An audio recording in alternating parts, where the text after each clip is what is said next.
각자의 신앙의 방향과 신앙의 길이 더욱더 분명해져 갈 수 있도록 주께서 인도하여 주옵소서. 주 예수 그리스도의 이름으로 기도리옵나이다. 아멘.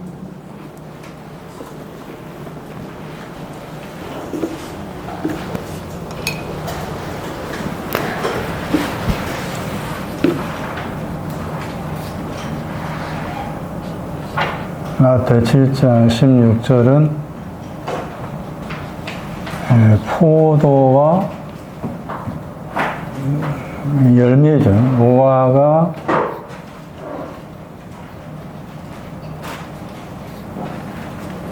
열매가 누구에게 필요하냐? 필요성이냐, 설명.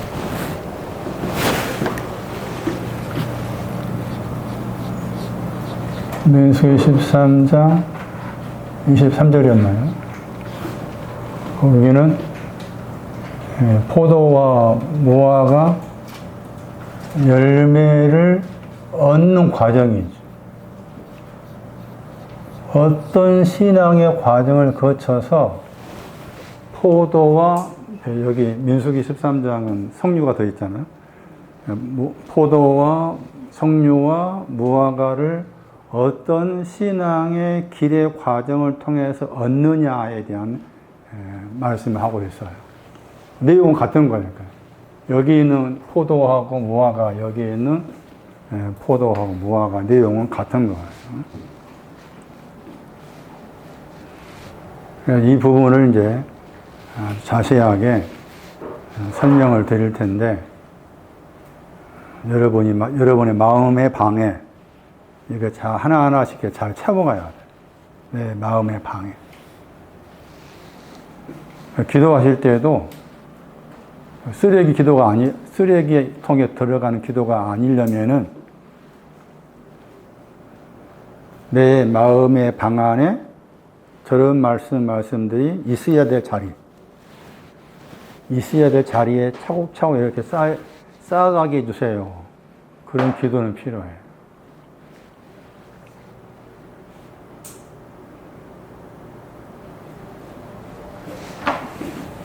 여기를 알려면은 출발점이 여기서 시작된다고 해요. 마태 7장 12절. 그 마태 7장 12절은 11절에 대한 설명이에요. 11절에 대한 설명. 그리고 이 말씀은 7장 여기까지 이제 연결된 거예요.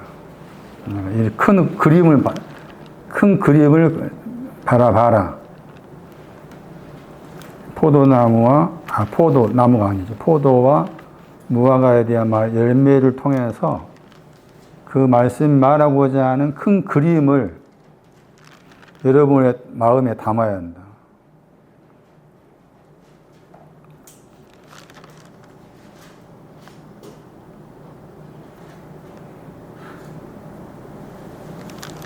(8장 1절) 전까지죠. 그러니까 7장 29절까지. 7장 29절까지가 포도와 무화과에 대한 열매, 그 열매가 선한 열매죠. 칼로스. 선하다가 두 가지인데 아가소스가 있고 칼로스가 있는데, 열매에 대해서는 칼로스로 써요. 아가소스는 나무와 관계에서 말하고. 그러니까 여기에는 지금 여기 13절, 14절은 그 유명한 좁은 문, 넓은 문이 나오고, 그 다음에 15절 이하의 말씀에서는 거짓 선지자가 등장하죠. 거짓 선지자가 등장하고, 그 거짓 선지자와 관계해서 열매 이야기가 나오죠. 그리고 나와서 뒤에 가면은 이제 하늘에 계신 아버지 뜻대로 만드는 자 나오죠. 그리고 거기에서 그 다음에 주여주가 나오죠. 주여주. 그리고 그 다음에 단속 위에 집을 짓는 사람 나오죠. 지혜로운 사람. 그 다음에 머리 위에 집을 짓는 사람 나오죠. 이게 하나의 큰 그림이야. 이 그림 속에 지금 포도와 무화과가 있는 거. 선한 열매.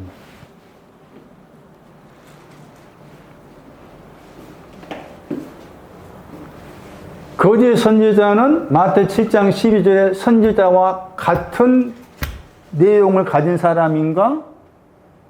아니면은 마태 7장 12절의 선지자의 신앙을 가진 사람인데 또 앞에 딱지가 거짓이 붙어 있는가? 비교를 해요. 저분문 들어가라 할 때 저분문이 뭐냐? 이해됩니다. 반석에 집 짓는 거, 이해입니다. 포도무가. 응?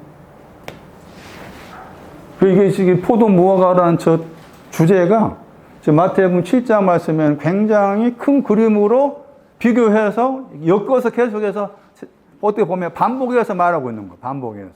반석에 집 짓는 사람, 머리에 집 짓는 사람, 반석에 집 짓는 사람 포도와 무화과가 있는 사람이고 머리에 집 없는 사람이고 이렇게 비교해서 주의주의하는 사람 없는 사람이고 근데 그게 이 과정에 나왔잖아?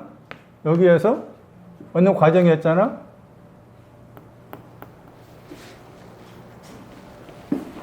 이해가 갈렙이야. 갈렙과 요호수가 이해야. 저부문 들어간 사람이 갈렙과 요호수. 반석이 집힌 사람이 갈렙과 요호수. 갈렙을 안다는 거 얼마나 귀한 거냐는 거야. 갈렙의 신앙을 안다는 게. 그러게 여기 이제 과정을 봐야 돼. 과정.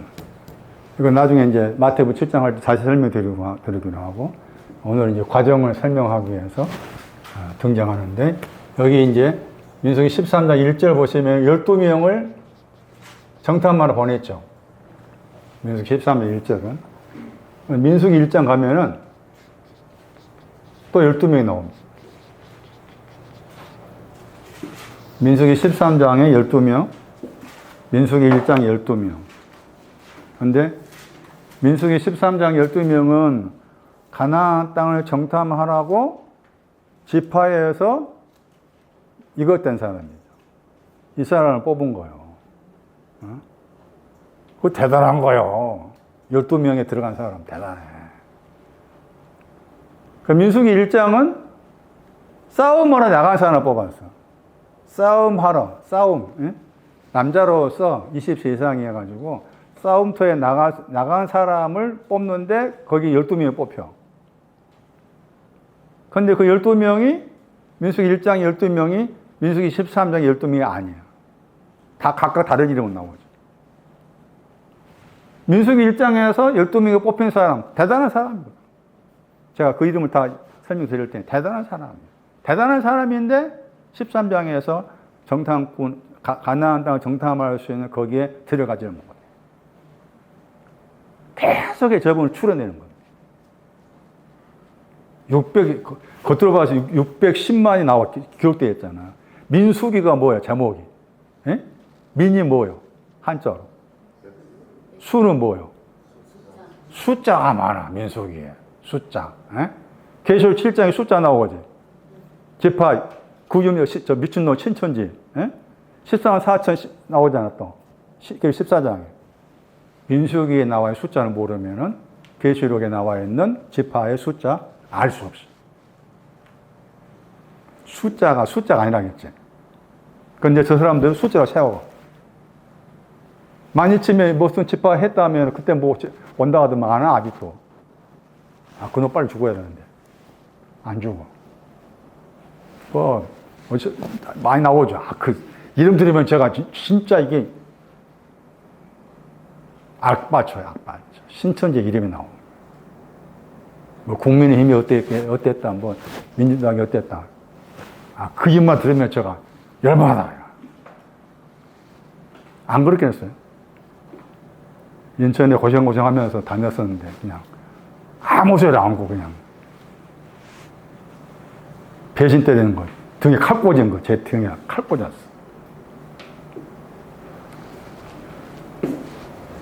제가 그쪽 가서 고생하고 생각하면은 열받아요.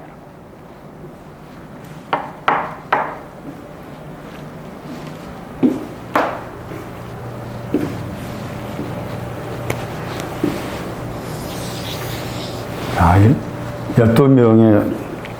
12명에 뽑힌 사람이 광야교회. 사도행 7장에 광야교회란 말을 하고 12명에 뽑힌 사람이 광야교회예요. 61만 가까이 된 그 숫자에서 12명 얼마나 그렇게 대단해. 그런데도 가나안다 정탐하면 12명이 못 들어가. 가나안 12명 뽑았잖아. 10명은 또 안 되지. 2명만 남지. 2명한테만 준 거야. 유업이. 예? 그러니까 하나님이 계속 걸러내.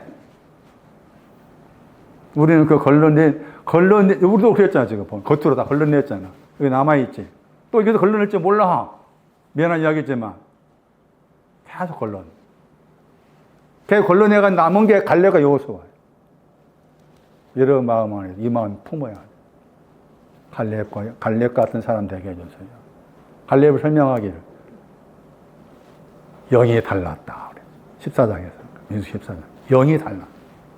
그만 무서운 말이면서 엄청난 말이야. 영이 달랐다.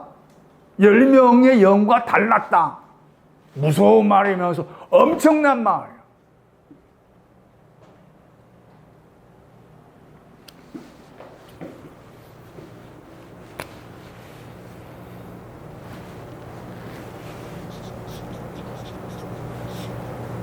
자카르.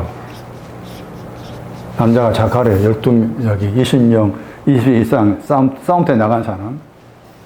이미 이 사람들은 창세기 1장 27절에 온 사람이에요. 하나님 형상 가진 사람이에요. 민수기 1장 보세요.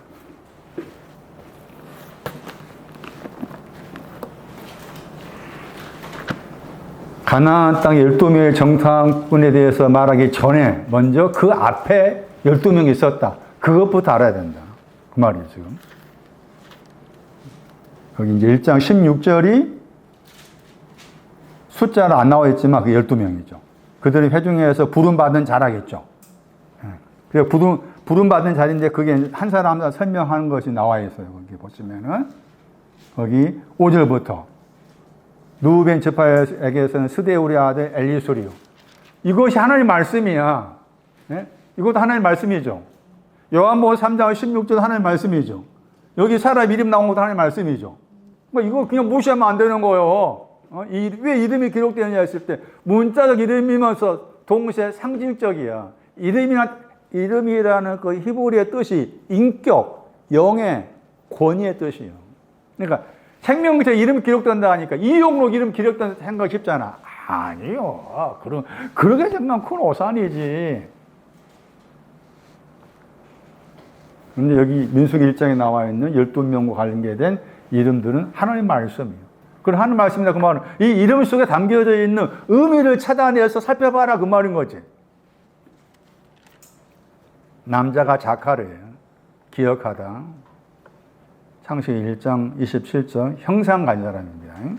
자, 12명에 들어가려면은 하나님 형상이 있어야 돼. 내 속에. 그 다음에 싸움에 나갈 만하겠죠. 싸움에 나가다 그 말입니다. 싸움에 나갈 사람 뽑는 거예요. 싸움에 나가는데 그게 이제 남자예요. 먼저 남자로서 싸움에 나간다.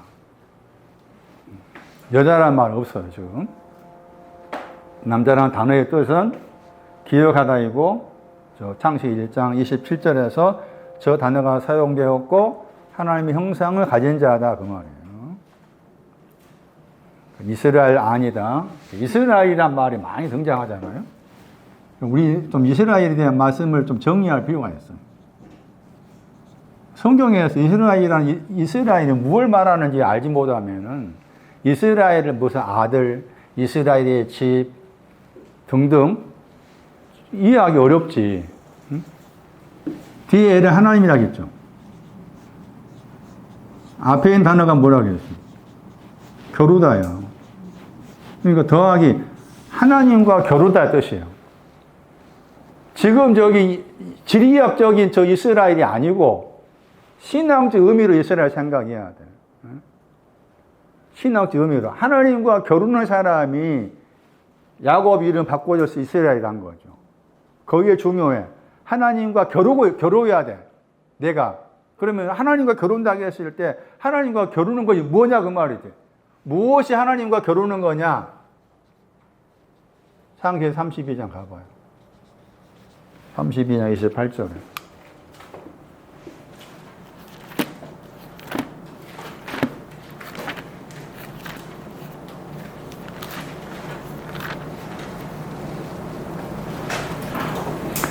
이 책은 29절. 야곱이라 부를 것이 아니고 너의 이름을, 너의 인격을, 너의 권위를, 너의 영예를 이스라엘이라 할 것이다. 해가지고 거기 이제 끼가 나오죠. 왜냐하면 해가지고 이스라엘 이름을 푼 거예요. 겨루었다 나오죠. 사라. 저 단어가 이스라엘 속에 들어있는 거예요. 히브리서 찾아가 보면 분해하면은. 그러니까 이스라엘 할 때 엘은 하나님이고 앞에 있는 이스라가 사라야. 사라. 그러니까 하나님 더하기 겨루다의 합성어가 이스라엘인 거죠. 그럼 오늘날 그러니까 여기 계시록 말씀에서도 이스라엘 아들들 중에 한 지파에는 뭐 12,000명 쭉 나오잖아요.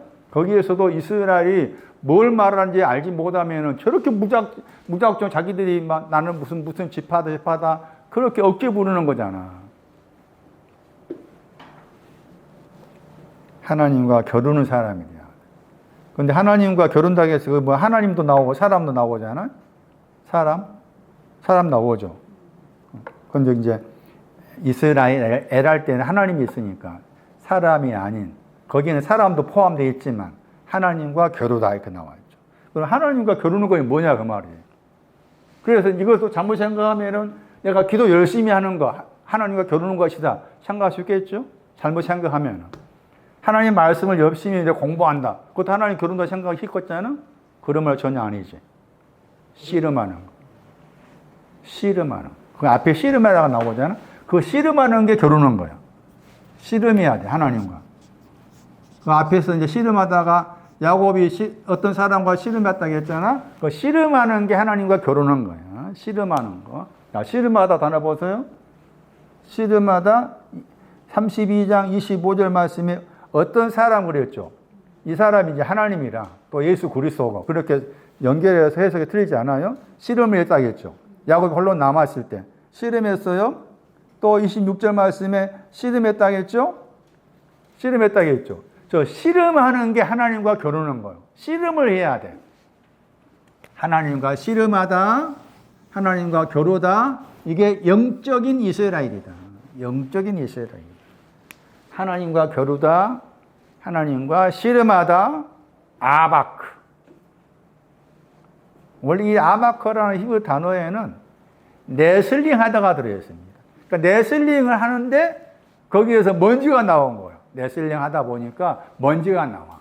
그래서 여기 씨름하다 번역했지만 이 단어의 명사가 먼지입니다. 먼지.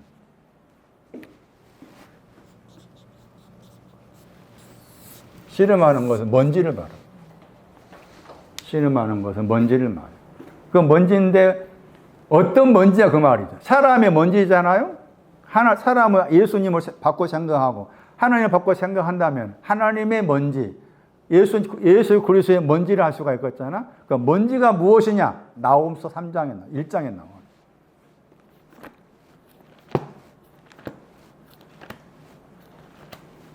이게 야곱이 씨름하다 했을 때 씨름한 내용이 이 내용이에요. 나홈서 1장 3절입니다. 여호와의 발이 나옵니다. 거기도 여호와의 발이 나와요.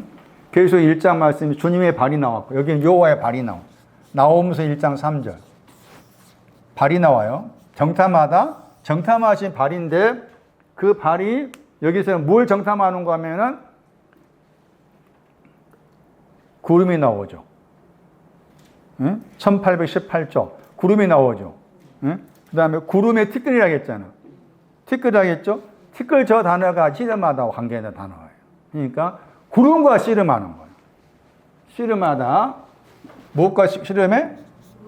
구름과 씨름해. 구름이 크게 두 가지다. 여기서 아난이죠. 아난이 있고 아부가 있어요. 크게. 물론 다른 많이 나오는 히브리 단어 가운데서 아난이 있고 아부가 있는데, 그래서 아난이죠. 아난이라는 구름과 씨름하는 겁니다. 아난이란 구름과 씨름하다, 아난이란 구름과 겨루다. 그러니까 아난이란 구름과 겨루다, 아난이란 구름과 씨름하다 했을 때 하나님, 이 아난이란 이 구름 어떻게 해주세요, 그 말이지. 아난이란 이 구름 어떻게 해주세요 해가지고 그게 이제 씨름하는 거예요. 그게 겨루는 거예요. 아난, 구름 타고 오신다, 아난. 아부, 이사야 44장 22절. 그 구절 꼭 기억하셔야 돼요. 성경에 구름 타고 오신다 할 때 구름이 무엇인가를 설명해 주는 중요한 구절.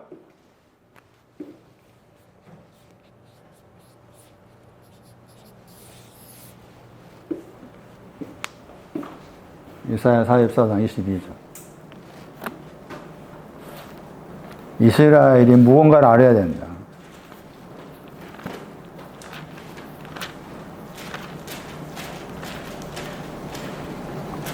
이사야 44장 22절 보시면은 앞에는 구름의 사라진 거 이제 번역했잖아. 그게 그 구름은 아부야, 아부.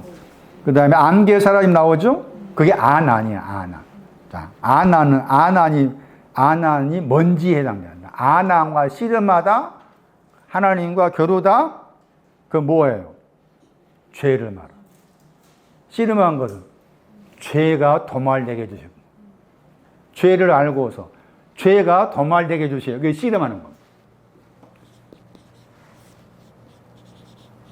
죄가 도말된 다음에 그게 구속이죠.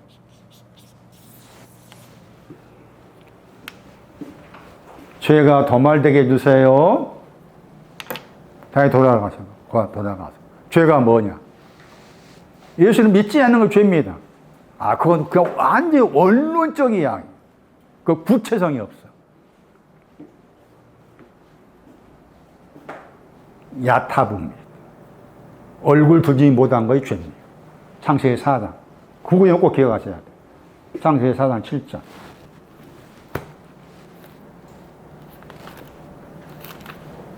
죄에 대해서 가사 쓴 것도 재미가 있을 것 같다. 난이야. 난 아닌 맘만 이야기해서 미안한데. 어쩔 수 없어. 난이가 지금 잘하고 있으니. 4장 7절. 야타보 선을 행치 아니했다. 얼굴을 들지 못했다. 그게 죄입니다. 이거 중요해. 그러니까 저기 마태의 그 유명 구절, 로마서 5장 12절. 죄가 세상에 들어왔다. 그 죄가 뭐예요? 얼굴 들지 못한 것이 세상에 들어왔다. 그러면 세상은 뭐가 되겠어? 이제 그 해석해야 되겠잖아. 어쨌든 죄가 세상에 들어왔다는 것이 긍정이어서 부정이어서. 응? 다들 부정에 생각했잖아. 긍정이 이제 죄가 세상에 들어왔으니 죄가 무엇인지 알게 하게 들어온 거잖아. 그거 긍정이지, 당연히. 그러니까 죄를 우리가 우리식대로 생각하지 말아라는 거예요. 죄라는 단어를 우리식대로 내가 어제 싸웠으니까 그 죄고, 뭐 했으니까 죄고, 그게 천국에 말하는 죄가 아니에요. 아벨의 신앙이 없는 게 죄야. 얼굴 두지 못한 게 죄야. 야타부, 수금이 없는 게 죄야. 에? 안식이 없는 게 죄야. 멋있지 않나요? 죄와 씨름하는 거. 죄를 알고 씨름하는 거잖아. 우리는 뭐 지금까지 집 범에 오면서도 몰라. 내가 죄를 범하고 있는지 아닌지. 이 구절 중요해요. 죄에 대한 설명. 야탑을 많이 들어보셨잖아요. 야탑 어디 나왔었지? 에레미야 나왔었잖아. 거기 표범의 반점, 구스의 피부, 악을 행하다, 익숙한 악, 거기 야타보가 나왔죠. 야콜, 수금의 신앙, 에레미야 13장 23절이었죠. 야탑, 룻기 3장 1절, 시편 125편 4절, 시편 33편 3절 야탑. 뭐 야곱은 지금 죄를 알고서 씨름한 거. 자기 안에 있는 죄를 알고. 자기 안에 있는 죄를 알고서 씨름하다. 그것이 하나님과 겨루는 거다. 하나님, 이 죄가 더 말리게 해주세요. 그게 이스라엘이라는 이름의 토대입니다. 토대. 그러니까 신구약에서 이스라엘이 단어가 나오면 다 이것을 바탕으로 생각하셔요. 이것을 토대 삼아 생각해야 돼요. 지금 엄밀히 말하면은 민수기에서 나온 사람은 다 이스라엘 겁니다. 이미 이스라엘 하나님과 겨루는 사람. 그리고 다시 보시면은 아까 민수기 1장 보시면은 이스라엘 중 그랬잖아. 민수기 1장에 이스라엘 안에서입니다. 하나님과 겨루는 사람 안에서 그랬죠. 민수기 1장 3절 말씀에 이스라엘 안 그랬죠. 네? 민수기 1장 3절 그랬잖아. 이스라엘 중이라는 단어가 안이잖아. 안. 이스라엘 안에 있다 그 말. 하나님과 함께 뭐 지금 죄에 대해서 겨루고 있다 그 말. 씨름하고 있다 그 말이죠. 씨름하고 있는 사람 중에 싸움에 나갈 사람이죠. 싸움에 나갈 사람을 찾아봐라 해가지고 거기에서 12명이 뽑혀졌다겠죠. 그럼 싸움에 나간다는 말이 뭐냐? 싸움에 나간다. 차바라 번역했는데 싸움에 나간다. 수종되는 겁니다. 동사가. 출애굽기 38장 8절. 싸움. 12명.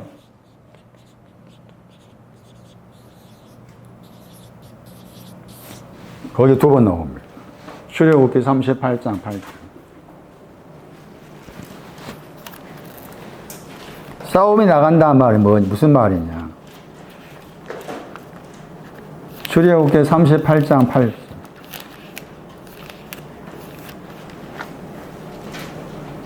수종들다 했죠. 회막 문에서 수종되는 겁니다. 회막의 문에서 수종들다. 수종들 단어가 두 번 나오는데 여기서 번역을 또 함께 안 했죠. 여인들 번역했잖아요. 차바. 그러니까 동사가 수종들다. 수종들다 말을 약간 다르게 번역하면 싸우다 뜻.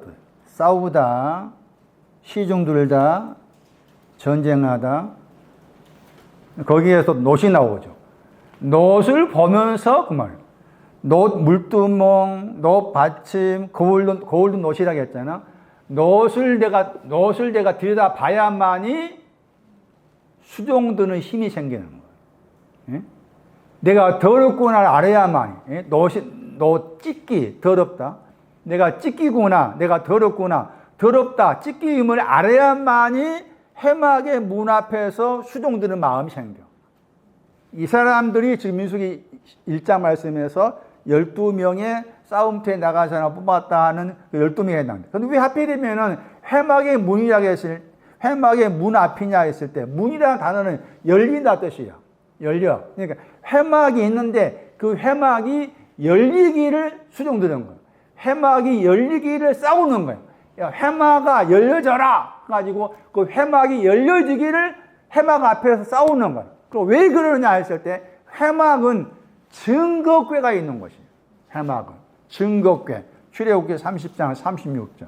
증거궤가 있기 때문에 증거궤가 열려지기를 싸우는 거예요. 출애굽기 30장 36절. 증거궤.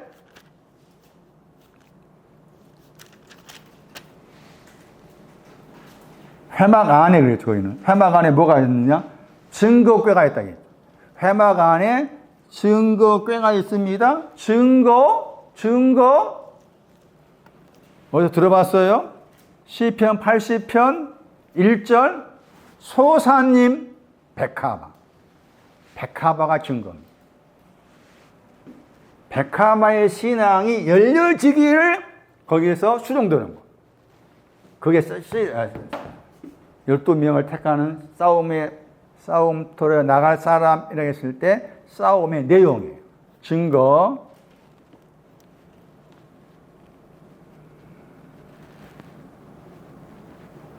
시편 19편 7절도 증거 내용. 시편 80편 1절에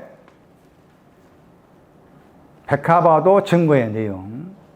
그 증거가 내 마음에 열려지기를. 열려지기를 싸운다. 그게 싸움의 내용이다. 그 사람을 뽑았어. 이 사람이 광역교회다. 사도행 7장에 스데반 설교의 이름에 나와 광야 안에 광역교회란 말이에요. 그럼 뽑혀진 사람 찾아봐.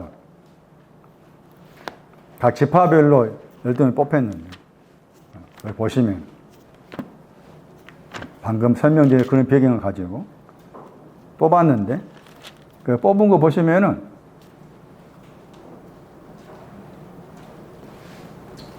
16절 다시 보세요.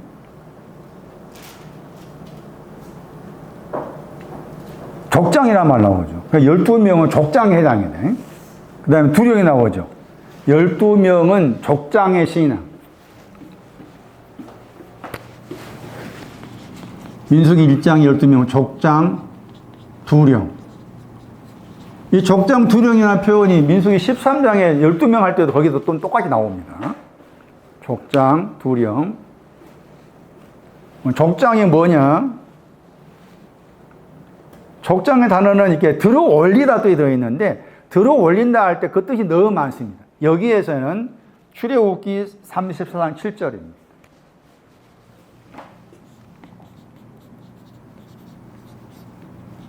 악과 과실과 죄를 용서하다. 그 족장입니다. 악과 과실과 죄를 용서하다. 나사란 단어 속에 용서한단 말이었어요. 여기 족장은 악과 과실과 죄가 용서받은 사람. 그 다음에 두령의 단어는 머리란 말이에요. 머리. 단어가 머리에. 진홍같이 붉은 죄가 양태같이 희게 되었다. 그게 두령입니다. 다 이걸 가진 사람이에요. 이걸 공통적으로 가진 사람 12명이. 이걸 공통적으로 악과 과실과 죄악이 사해졌다. 양태같이 희게 되었다. 응? 그걸 가지고 있는 사람인데 그 사람 가지고 있는 이게 공통적이잖아.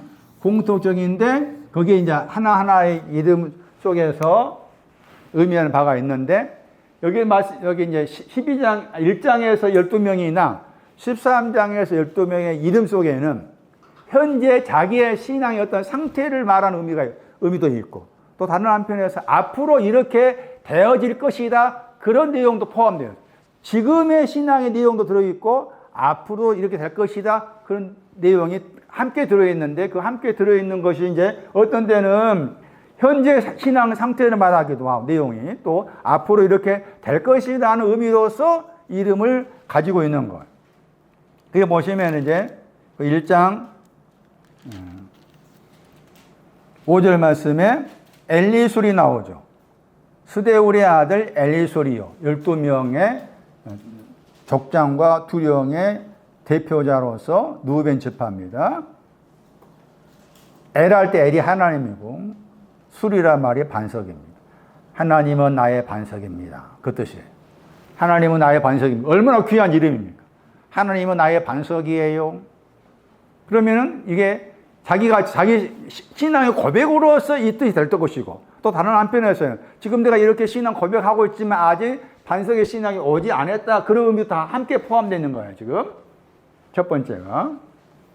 두 번째, 6절 보세요. 시몬에게 해가지고 스데울, 수리사 때 다 이름의 뜻이 있습니다. 그거 집에 가서 여러분 시간 되셔가지고 시간 되시면 찾아보시 바라고. 제가 이름이 거기 언급도 12명 이름만 언급할게요. 술루미를 그랬죠? 술루미. 엘의 하나님이고 앞에 있는 단어가 평화입니다. 평화의 하나님. 빌립보 4장 7절입니다. 평화의 하나님. 평화의 하나님. 평화의 하나님을 꿈꾸는 거예요. 세 번째 7절 유다 지파에서 암미나답의 아들 나손 그랬죠. 뱀이라는 뜻입니다. 나손의 단어 뱀. 그리고 뱀이라는 단어 뜻에는 부정적 뜻도 있고 긍정적 뜻도 있지만 여기서 긍정적으로 해석한다면은 부지런히 관찰하다. 경험으로 배우다. 그런 뜻이 들어있어요. 부지런히 관찰하다. 경험으로 배우다. 그런 뜻이에요. 나손. 그 다음 8절 수리의 아들 느다넬. 엘은 하나님이고 앞에 단어가 주신다. 하나님께서 주셨습니다. 하나님께 뭔가 주셨단 말이에요. 지금 하나님께서 주셨습니다. 9절 엘리압. 앞에 엘은 하나님이고 아부는 아버지. 하나님 아버지랍니다. 하나님 아버지. 엘리압. 하나님 아버지. 9절. 10절 엘리 둘이 나오죠. 요셉 지파를 지금 에브라임하고 므낫세 둘 다 나누어서 설명하죠. 하나는 에브라임 쪽에는 엘리사마 그랬죠. 엘은 하나님이고 사마는 듣다. 하나님 더하기 듣다. 하나님께서 말씀하시면 듣겠습니다. 그게 엘리사마. 그 다음에 가말리 나오죠. 엘은 하나님 앞에 가말은 젖을 떼다. 하나님께서 젖을 떼 주었습니다. 또는 후대하다. 하나님께서 후대해 주셨습니다. 그게 가말리엘이에요. 그 다음에 11절 말씀에 베냐민 해가지고 아비나단 그랬죠. 하나님께서 아비는 아버지. 아버지께서 판단하시다. 하나님 아버지는 판단하신 분이십니다. 아비단. 그 다음에 12절 말씀 ISL 해가지고 앞에 아흐는 형제란 말이고 뒤에 에제는 돕는단 말이에요. 형제가 도우신다. ISL 형제가 도우신다. 13절 바기엘 그랬죠. 바기엘 하나님 더하기 만나다. 합성어 바기엘. 그리고 그 바기엘 할 때 그 바기라는 단어 속에는 이사야 53장 6절하고 12절 적어졌어요. 바기엘.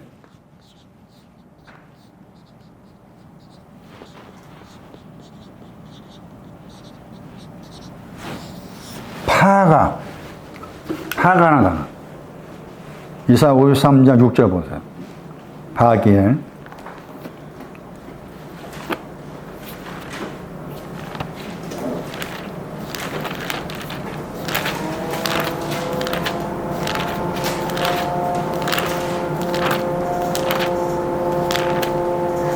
담당시키셨다. 우리의 죄악을 담당시키셨다. 담당시키다, 죄악을 담당시키다. 다른 하나는 12절. 다른 뜻으로 번역했어요. 범죄자가 허물입니다. 범죄자가 허물이라는 단어고, 그 다음 범죄자를 위해서 기도했다 하겠죠.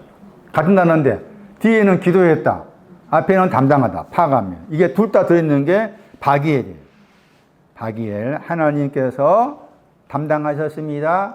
하나님께서 들으셨습니다. 파가 이사야 53장 6절 12절 그 다음에 14절 엘리야삽 하나님께서 더하시다. 무엇을 더하시느냐? 하나님께서 더하시다. 전도서 1장 18절 더하신 내용이 하나님은 더하십니다. 무엇을 더하셨는가? 전도서 1장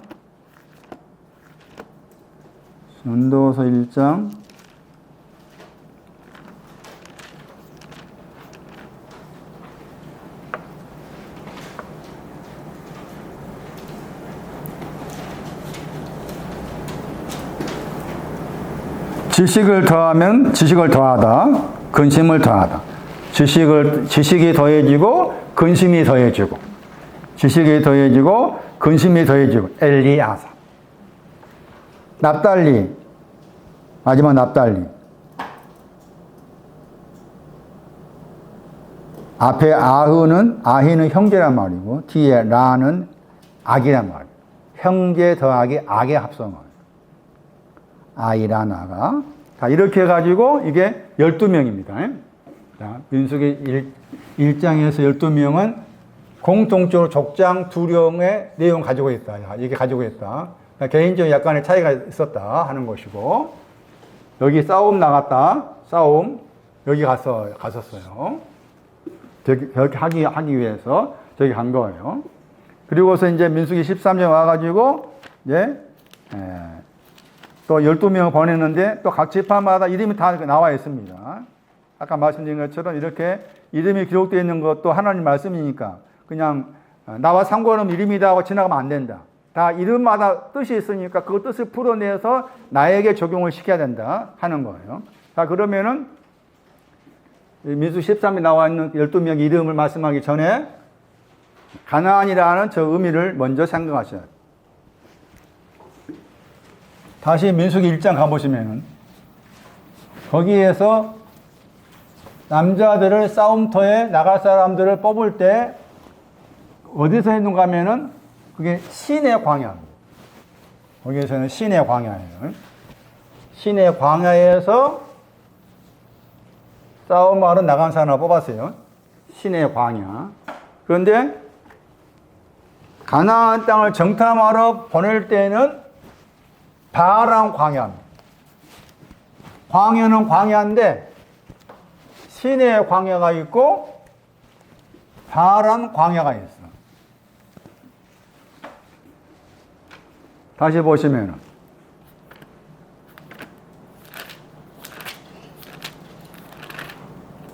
민수기 1장 1절에 신의 광야죠. 신의 광야 안에서 그랬죠.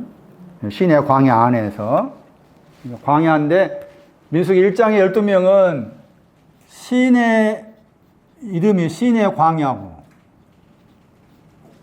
민수기 13장의 12명을 보낼 때는 12장 끝머리에 바란 광야예요.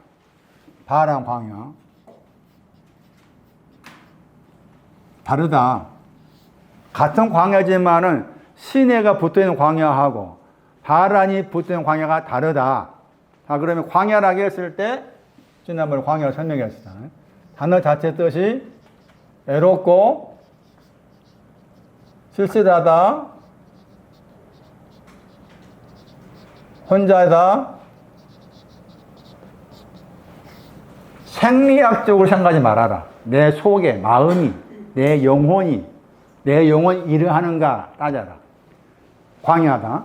그럼 광야라고 했을 때 광야와 광야의 신앙 위치를 설명 구의로 가오는데 누가 15장 4절에 의인이라고 했죠. 의인 99이요. 의인 99. 의인이라. 광야 신앙 위치 의인이요. 그 다음에 아까 말씀드린 사도행전 7장 가시면은 광야 교회예요. 교회.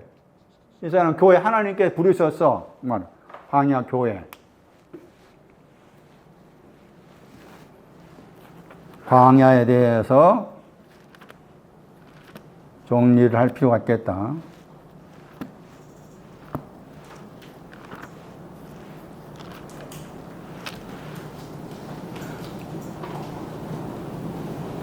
(7장 38절) 사도행전 7장 38절 교회라고 해요. 교회는 뭐예요? 하나님께 부르신 거잖아. 하나님께 부르신 거야. 그러니까 아까 12명 말할 때도 부르셨다 단어가 나옵니다. 하나님께서 부르심 받았다 하는 거예요. 광야라. 의인이고 광야, 의인. 또 사사기 8장 7절 광야 그러면 이 정도 알아야 돼. 가시라고 했지. 네? 가시나무 밭, 그게 광야과야. 가시와 관련된 게 광야과라. 그러니까 아까 마태 10장 말씀에서 광야에서 어찌 포도를 따를 수 있겠냐 했어요. 포도는 어디에 있어? 에스골 홀짝이 있잖아. 광야는 가시인데 광야의 주인 가시에서 어찌 포도를 딸 수 있겠냐? 딸 수 없어. 그거 딸 수 있다 생각하는 사람 많지. 사사기 8장 7장. 그 다음에 이 구절도 기억할 필요가 있어요. 마태 4장 13절. 14장 13절. 자신을 반대해서 광야로 갔단 말이야. 자신을 반대하다, 자기 자신 무식함. 그러한 마 없는 거. 그러한 마가 없는 걸 반대하는 거. 그게 광야입니다. 그러한 마가 없는 것을 반대해야 돼. 그 말은, 그러한 마, 빚진 걸 알아야 돼. 근데 아직 내가 빚진 걸 몰라. 빚진 걸 모르는 걸 반대해. 그 마음이 광야야. 이해되겠어요? 그 마음도 광야라. 마태 14장 13절에 번역을 따로 번역했어요. 최소한도로 이 정도 알아야 돼. 광야. 그러면은 복음성가에 광야를 지나서 나오잖아. 예? 광야에 대한 찬송도 있고 그렇잖아요. 복음성가에. 광야의 의미 정확히 알아야 되잖아요. 그러면 광야가 같이 여기 둘로 나누었잖아요. 시내가 있고 이해가 있어. 같은 광야인데도. 얘는 이 단어가 붙은 것은 지금 가나안 땅에 들어가서 애수고 골짜기까지 보는 내용이 단어 자체가 애수고 골짜기까지 보는 내용이 들어있어. 봐라. 얘는 더럽다. 시내는 진흙투성이 더럽다. 단어 자체가 시내란 시내 산 시내 다 그 뜻이에요. 이보려 진흙투성이다. 당연히 더럽다지. 그게 신의 산이든 신의 광야든 그래. 광야에 와 있지만 더러워. 이해는 저 단어 보세요. 바람 광야 민수기사 12장에 거기에 파랑 그랬잖아. 파랑 그랬는데 거기 뒤에 가시면 13장 26절 가시면 그 파랑 광야 앞에 또 단어가 하나 더 붙어 나옵니다. 민수기 13장 26절에 가데스를 했죠. 앞에는 민수기 12장 16절은 바람 광야 했는데 뒤에 13장 16절가 가니까 또 바람 앞에도 가데스가 붙어 있잖아요. 그걸 기억하셔야 돼. 그러면 파란에 했을 때 파란이 가리키는 그 단어의 뜻이 있어요. 이게 단어가 장식하다. 장식하다 했을 때 장식하다인데 그 뭘 장식할 거냐? 시편 149편 4절입니다. 바람.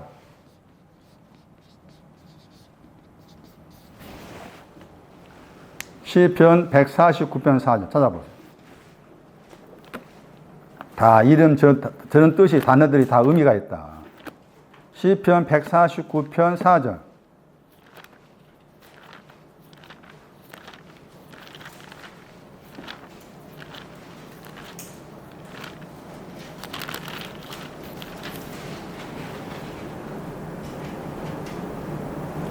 겸손한 자를 구원으로 뭐 한다고 했어요? 대단합니다. 아름답게 하십니다. 구원입니다. 구원. 겸손한 자를 구원으로 아름답게 하시다. 아름답게 하시다. 이게 파란입니다. 파란 광야. 파란.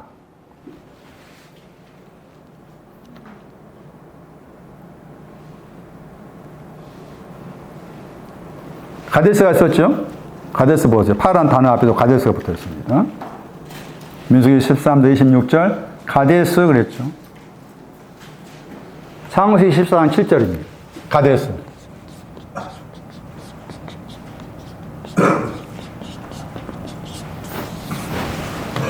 흔히 그냥 얄팍한 말로 예수 믿으면 구원이다. 예수 믿으면 천당 간다. 그 말은 이런 말씀들, 이런 말 설명들에 의하면 완전히 부서져야 될 내용이에요. 구원받는 게 쉽지가 않아. 간단한 것이 아니에요. 복잡 미묘한 거지. 여기 보세요. 뭐라 했나? 가데스.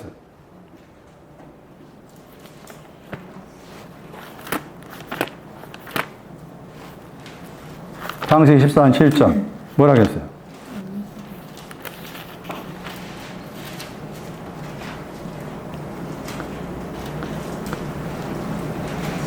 가데스 해가지고 곡 그랬죠.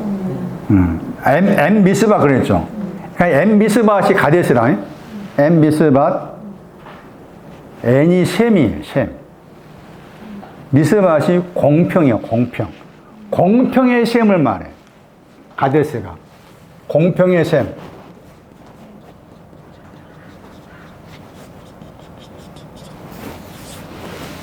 포도가 공평이에요. 포도, 공평, 구원이 포도예요.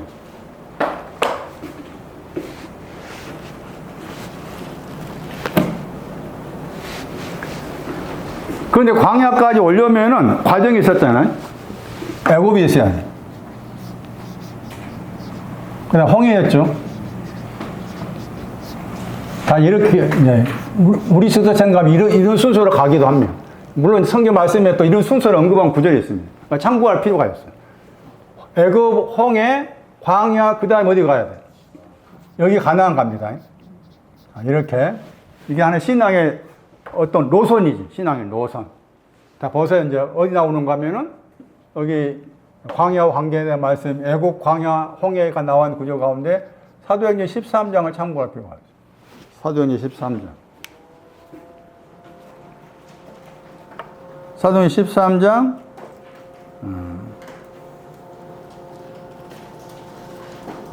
17절 18절. 사도행전 13장 17절 18절. 사도행전 13장 17절 18절.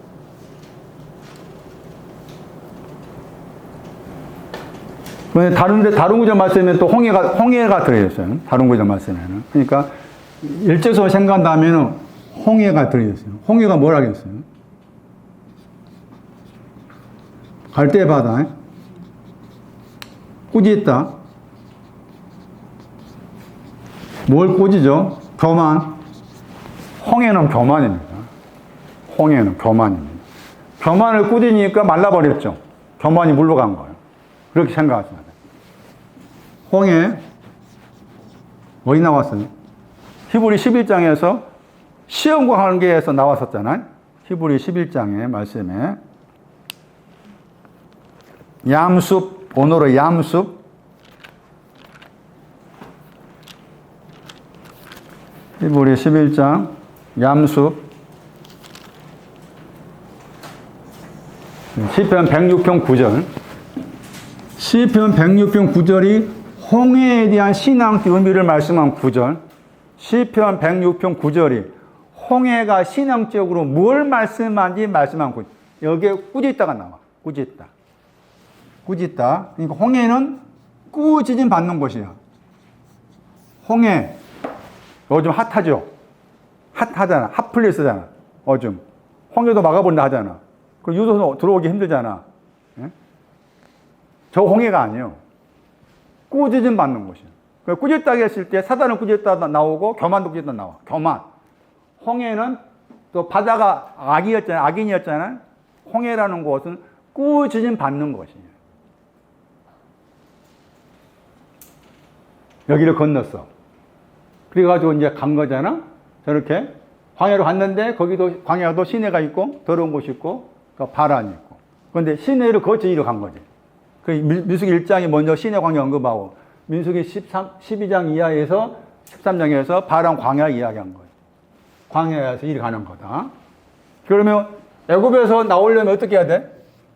애굽에 나오는 것이 6월절이지. 여기에 6월절이라.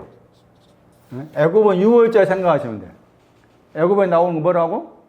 6월절. 6월절에 대해서 저쪽에 하나님의 성인과 저놈들도 6월절 강조한 자기들. 자기들 6월절 지킨다 어쩐다 하고 그러는데 성경의 말 전혀 아니지. 어머니 하나님이란 그쪽 교회. 6월절. 애굽이. 6월절에 뭐요? 예수가 죽으셨다. 그게 6월절이야. 그러니까 예수님이 나를 위해 죽으셨다 내가 믿는다. 그래 뭐예요? 난 어디에 있어요? 애굽에서. 애굽에 나온 것은 뭐라고 해요? 유다서 1장 5절 말씀. 애굽 나온 곳 구원이라고. 애굽은 또 어떤 곳이라? 계시록 11장 말씀에. 십자가 못 박힌 곳. 그러니까 말씀들이 그냥 우리가 생각한 그 고정관념으로 들여다보면 안 되는 거예요. 그럼 목사님 나는 지금 애굽에 나왔는지 안 나왔는지 어떻게 압니까? 할 수 있잖아? 내가 예수님 나를 죽으셨다. 6월절이니까. 나를 주님의 죽으신 관계된 거니까. 그렇게 믿는 것 자체가 애굽에서 나온 것이지, 6월절. 그러면 약간 다르게 해석한다면은 여기 사도행전 13장 말씀에서 애굽에서 나왔다 했을 때 단어 보세요. 인도에 대해서 단어 보세요. 사도행전 13장 17절 말씀에서 큰 권능으로 높으신 팔로 인도하여 내셨다고 했잖아. 그러니까 애굽에 나왔다 그 말이죠. 애굽에 나왔죠. 애굽에 나온 것 유다서 1장 5절 말 구원이라고 그래. 그것도 구원이야. 애굽에 나온 것도 구원이야. 그러니까 구원이 한 가지 아니다 그 말이지. 이 말씀을 하면은 분명히 구원의 단어 썼어요. 그러면 여기서 했을 때 이스라엘 백성이잖아. 13, 17절 말. 이스라엘 백성이야. 응? 하나님과 결혼한 사람이야. 결혼한 백성이라. 그게 나왔어. 요한복음 10장 3절. 자기 양이. 그라마를 모르는 사람. 그 사람 지금 애굽 말에 있는 거. 그것도 애고만 있는 거예요. 저 단어가, 인도에 내서 저 단어가 요한복음 10장 3절 말씀에 자기 양을 인도에 냈다 이렇게 나와 있어요. 자기 양을 인도에 냈다. 그러니까 애굽에서 나온다 했을 때 자기 양, 주님의 양과도 연관되는구나. 그 자기 양은 아직 그러한 말을 전혀 내가 빚져 있는가 안 빚져 있는가 전혀 모르는 사람, 그 사람도 주님의 양이다. 그 사람 인도에 냈다 이 말인 것이고, 그래서 애굽에서는 유월절이고 홍해에서는 주님의 꾸짖음을 통해서 그 다음에 이제 광야가 된 거예요. 광야라고 했을 때 신의 광야에서는 또 유월절 또 지킵니다. 신의 광야에서 다시 확인합니다. 유월절 지킨다 표현, 유월절 만들란 말 나와. 민수기 1장 들여다보면은 신의 광야에서 그걸 합니다. 그리고서 이제 가나안 갑니다. 그건 여기서 중요한 게 이제 이렇게 해서 가나안 땅에 이제 들어가서 탐지하러 한 거잖아. 이 가나안 땅은 이제 지리학적으로 지금 뭐 팔레스틴이고 이렇게 설명할 수 있잖아. 지리학적으로 얼마든지. 그런데 그런 지리학적 의미가 아니란 거지. 그런데 이것을 문적으로 생각해가지고 지리학적으로 생각해서 팔레스틴이 가나안 땅이니까 저거 우리 하나님이 우리한테 아브라함을 약속하신 것, 이스라엘 입장에서 약속하신 것이니까 저것들 다 몰아내고 우리가 찾아야 된다. 그렇게 또 잘못 적용하면은 그런 일이 생길 수가 있는 건데 그런 의미가 전혀 아니지.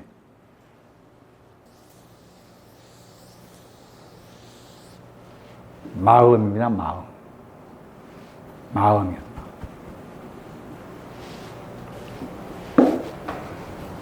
그래서 누가복음 8장에서 10분의 비유 가운데서 선한 땅을 이야기하면서 그 땅을 뒤에 말씀에서 마음으로 바꿨어. 그 말이죠. 자, 가나안 땅이 왜 마음인가? 어떤 마음인가? 설명해 드릴 테니까. 여러분 마음 안에 지금 가나안 땅이 있는가 살펴야 돼요. 이 단어에 동사가 있습니다. 이 동사가 마음과 함께 나와. 동사가. 그러니까 내가 지금 가나안 땅에, 그러니까 저 말씀드린 것처럼 이게 지금 이렇게 해가지고 가나안 땅에 들어왔는데도 여기에 또 7 족속이 있었잖아요. 7 족속이 있고 그 다음에 에스고 골짜기였죠. 이 에스고 골짜기 가야 거기 포도나무 있잖아. 포도 열매가. 여기는 없어. 7 족속에는 없어. 포도 열매가. 에스고 골짜기 가야 돼. 그러니까 가나안 땅에 왔다 그 말은 이제 7 족속도 봐야 되고 그 다음에 에스고 골짜기 봐야 돼. 그런데 갈렙은 이걸 본 거지. 예? 나는 개를 이야기할 때 죽은 개가 많아. 나는 죽은 개입니다. 약혼 짓고 싶어도 짓지 못합니다. 토했던 거 또 가서 또 먹습니다. 자기 자신이 그런 자임을 알면서도, 그 말이죠. 나는 이러한 사람입니다를 알면서도 눈이 달랐다. 영이 달랐다. 그 말. 그럼에도 불구하고 말. 거기 이제. 이 말. 그럼에도 불구하고 나는 이런 사람인데, 그럼에도 불구하고 상속받는다. 단어 썼어. 갈렙이. 상속받는다. 그 상속받는다가 아브라함, 이삭, 야곱한테 상속하신 땅이다. 하나님께서 상속해 주실 것이나 그 땅을 보는 거예요. 그러니까 10명은 이것 버전. 10명은 열매 하는 말 들으면 다 이것 봐. 이것 보고 비교하잖아. 10명은. 그런데 갈렙과 여호수아는 이걸 보는 거지. 보는 눈이 다르지. 보는 눈이 달라. 그러면 어떻게 해서 이건 이제 나중에 생각하기를 해보려고. 어쨌든 이렇다. 그러면 이제 가나안 땅이라고 해서 가나안 땅을 문자 그대로 땅이라고 생각 안 된다. 단어의 동사가 가나안이 뭘 말씀하는지 말하는 구절이, 말한 내용이다.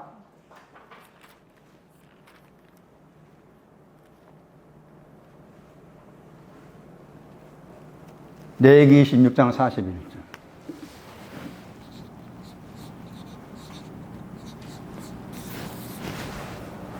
레위기 26장 41절.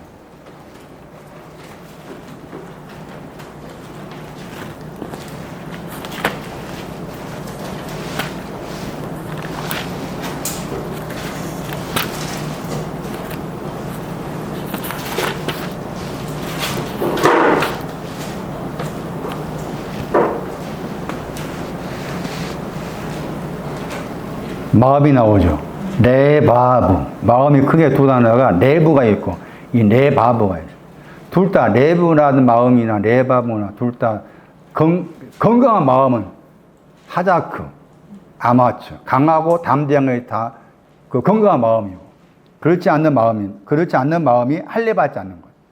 할례받지 않는 마음 나오죠. 거기에 뭐라 그랬어요?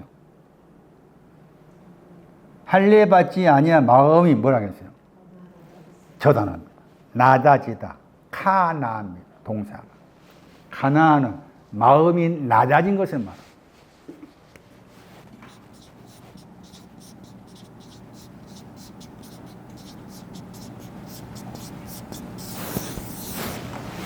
마음이 낮아져 있다. 마음이 낮추어져 있다. 할례받지 아니한 마음이죠. 할례받지 아니한 마음이 낮추어져 있어요. 그러니까 거기 아보이 나오죠. 죄악이 나오죠. 형벌이라는 말 없습니다. 번역해서 집어넣고 죄악을 순위 받았다. 기쁘게 받아들였다. 자기가 죄악이 있음을 받아들였다 그 말이죠. 죄악이 있음을 받아들이다. 죄악이 있음을 받아들였다. 마음이 낮아지다. 마음이 낮아지다. 그게 가나안 땅. 가나안 땅의 의미가 뭐냐? 마음이 낮아지다. 가나안 땅에 들어가야 된다. 무슨 말이냐? 마음이 낮아져야 된다. 마음이 낮아진 사람은 나는 죄악이 있음을 받아들인다. 내 안에 죄악이 있음을 받아들이다. 그런데 낮아지다 하는 단어의 70인역에서 이 낮아지다 단어를 70인역에서 이 단어를 가지고 썼어요. 그것도 낮아짐과 관계된 그 신학자들이 낮아짐 관계에서 헬라어 단어 썼는데 그 헬라어 단어가 마태 21장 37절이에요. 마태.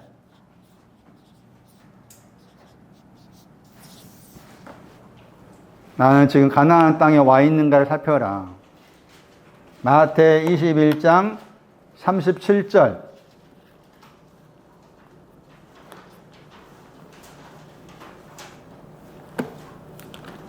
마음이 낮추어져 있는가? 죄악을 받아들이다.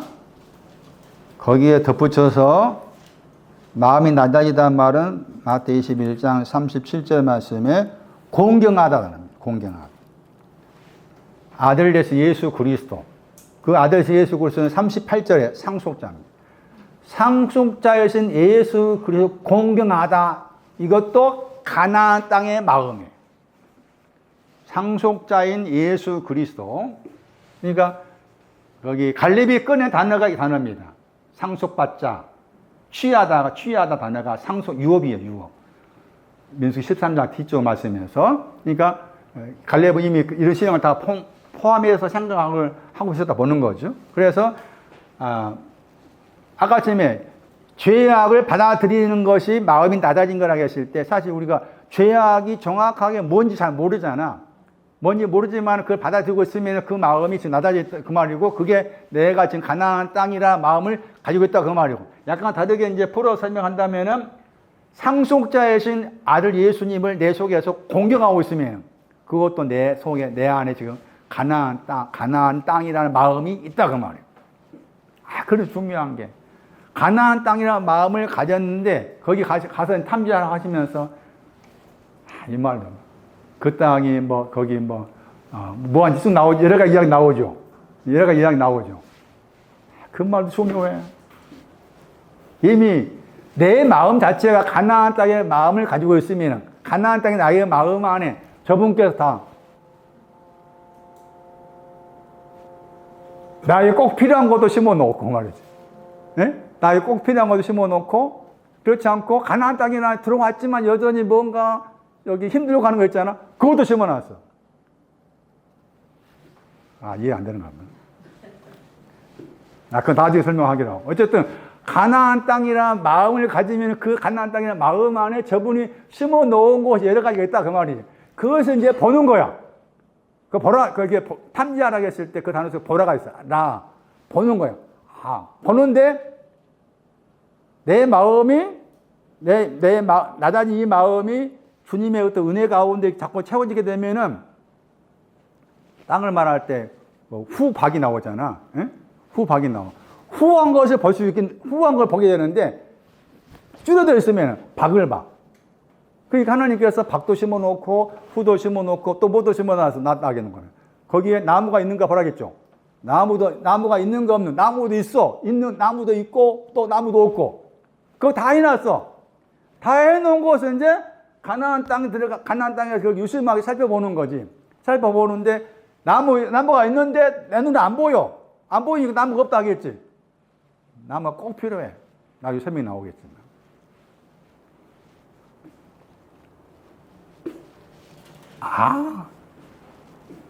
저는 지금 약간 흥분해가지고 생각하고. 이미 다 심어놨어. 이것저것. 그거 봐라. 그걸 봐라. 박을 볼 때가 있고 후를 볼 때가 있을 거다. 진영을 볼 때가 있고 산성을 볼 때가 있을 거다. 기름진 거 볼 때가 있고 기름지지 않는 거 볼 때가 있을 거다. 어느 쪽 보든 간에 일단 봐봐라. 했는데 내 신앙의 낮아짐이 깊지 아니하면은 자꾸 더 신앙적으로 낮은 것만 쳐다보겠지. 내 신앙이 더 깊어지게 되면은 낮은 것이 아닌 높은 걸 쳐다보겠지. 그것을 이제 여러 가지로 설명이 나온 거야. 그거 제가 다음 주에 이렇게 풀어 설명하면 이제 그때 이 말이 무슨 말인가 아실 것 같잖아요. 여러분 생각으로 이렇게 풀면은 풀기가 쉽지 않으니까. 또 한 가지 이제 가나안의 설명이었죠. 저 구조 중요했었어요. 한 구조 보고 마칠게요. 다 말해보면 안 돼요. 107편 12절, 시편. 가나안.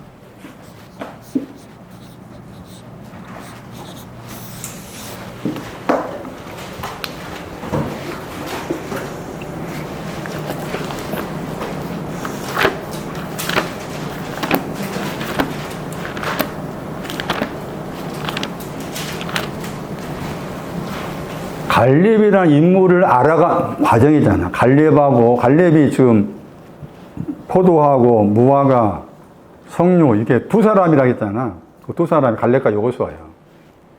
갈렙의 신앙이 포도와 석류와 무화과를 가지는 신앙인데 그런 신앙 오는 과정을 지금 말씀드린 걸 설명하고 있다 그 말이잖아요. 107편 12절. 그것도 마음이 나오죠. 번역 어떻게 나오세요? 수고로 그랬죠. 저희 마음이 수고 안에서 낮아졌다 했죠. 똑같이 낮아지다. 이렇게 여기서 약간 저희가 누군가 하면 앞에 거기 11조에 해당되죠. 하나님의 말씀을 거역하고 지존자의 뜻을 멸시하고 하니까 당연히 수고 가운데서 마음을 낮추었죠. 마음이 낮추어지니까 엎드러지게 되죠. 도움자 얻게 되죠. 그러니까 뒤에 그 다음에 부르짖다 하겠죠. 근심 중에 여호와께 부르짖다 나와 있죠. 어쨌든 여기에서 마음 아까 전에 네 개도 마음 나왔잖아. 시편 여기 말씀 마음이 나오죠. 마음을 낮추다 했을 때 여기에서는 70인 여기에서 낮추다 헬라어는 아까 전에 거기 하나님 아들을 공경하다 상속자 아들을 공경하다 단어 쓰지 않고 이 단어 썼어요. 이 단어가 많이 나온 단어입니다. 여기 낮아지다.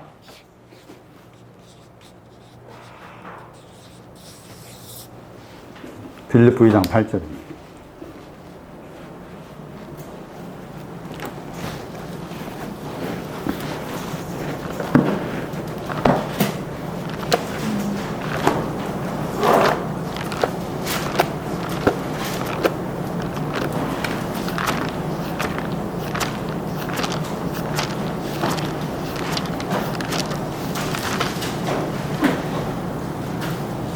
타페이누 낮추심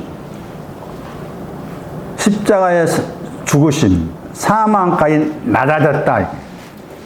그게 낮아지다입니다. 사망까지 낮아지다. 가나안 의미는 십자가의 죽으심과 아는 거예요. 주님이 나를 위해서 죽으셨다. 십자가에 죽으셨다.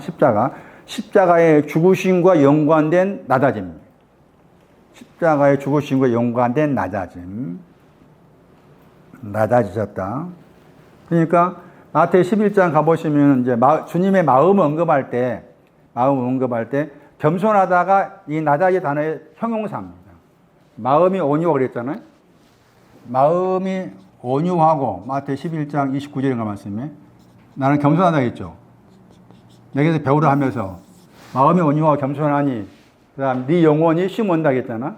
그랬잖아요. 그럼 이해는 이 겸손은 가나안입니다. 이 겸손은 가나안이에요. 그러면 온유는 뭐가 되겠어요? 온유는 이미 앞에 5장 말씀, 마태 5장 말씀에 온유한 자는 뭐라 그랬어요? 자기 땅을, 그 땅을 상속한다. 상속. 이거 상속이 상속. 온유는 상속이야. 그러니까 주님의 마음이 겸손하다. 주님의 마음이 온유하다는 말은 나를 가나안 땅으로 들여보내셔서 상속받게 하신다 그 말. 이것이 와야만 이게 영혼의 안식이야. 온유는 상속의 신앙이야. 상속의 신앙. 갈리가 말한 취하자. 그 상속의 신앙이야. 겸손, 낮아진 거, 낮추다, 낮아지다, 낮추다. 가나안의 의미가 그런 의미가 들어있다. 또 한 구절 더 보시면은 욥기 40장 12절 보세요. 욥기 40장 12절 가나안에 대한 설명. 가나안이 뭐냐? 욥기 40장 12절.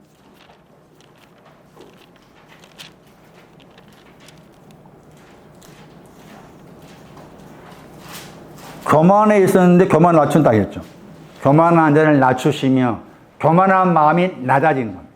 교만함이 낮아지고 마음이 낮아지고 수고 안에서 마음이 낮아지고 십자가의 사망 가운데 낮아지신 저분을 아는 것, 할례 받지 아니한 마음이 낮아지고 거기는 공경하다고 관련된 표현이었잖아요. 이와 같이 가나안 그러면은 낮아지다, 낮추다, 마음이 낮아졌다, 마음이 낮추어졌다. 마음이 낮추어진다는 말이 무슨 말입니까? 상속자이신 아들 예수님을 공경합니다. 또 무슨 말입니까? 십자가의 사망까지 낮추어주신 거기에 내가 동참합니다. 교만한 마음이 낮아졌다. 그 낮아지다 이게 가나안 땅의 영적인 의미다. 그 낮아진 마음을 가지고서 들여다봐라. 네 낮아진 마음 안에 내가 이미 이것 놓고 이것 놓고 이것 놓았다. 그런 말씀이에요. 그것은 이제 민수기 13장 가가지고 다 들추어서 이제 찾아봐야 돼. 나무가 있는가 봐라. 뭐 또 뭐가 진영이 뭐고 산성이 뭐고 쭉 나오잖아. 그거 다 들추어내서 보면은 그게 내 마음 안에 이미 갖추어져 있는 거야. 갖추어져 있는 거. 그런데 말씀드린 것처럼 갈렙은 7족속이 있는데 불구하고 7족속 안 보여. 애쓰고 골짜기만 보여. 어떻게 가능했을까라고 했을 때 이미 7족속의 문제가 해결되었기 때문에 그러하다. 이런 해석도 가능할 것이고 남에게 10명의 그 7족속에 대해서 그들은 우리 눈에 봤을 때 메뚜기 같고 그렇게 표현하잖아요. 그런데 갈렙은 우리 밥이라 이렇게 표현하고 있고. 그랬을 때 그러면은 이제 또 이런 생각도 할 수가 있을 것 같은데 그 10명의 정탐꾼은 어떻게 됐을까? 뒤에 가보시면은 민수 14장 가보시면은 이게 갈렙과 요호스만 살았다 나와 있고 10명의 정탐꾼은 재앙을 통해서 죽었다 나와 있고. 그 10명의 정탐꾼을 돌고 돌아가지고 어디로 오는 거면 누가 보면 10장에 옵니다. 강도 만난 사람. 거기에 그 재앙이라는 단어가 나옵니다.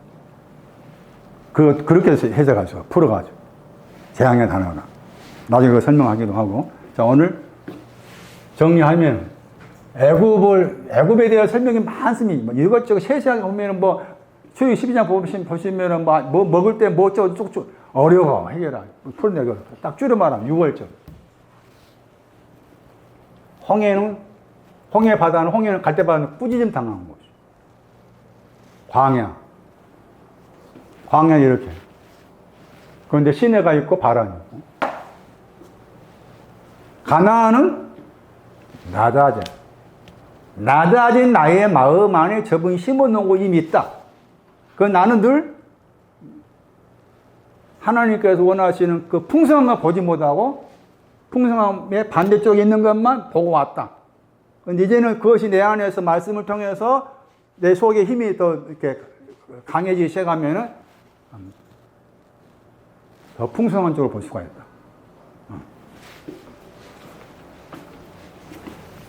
다음에 계속합시다.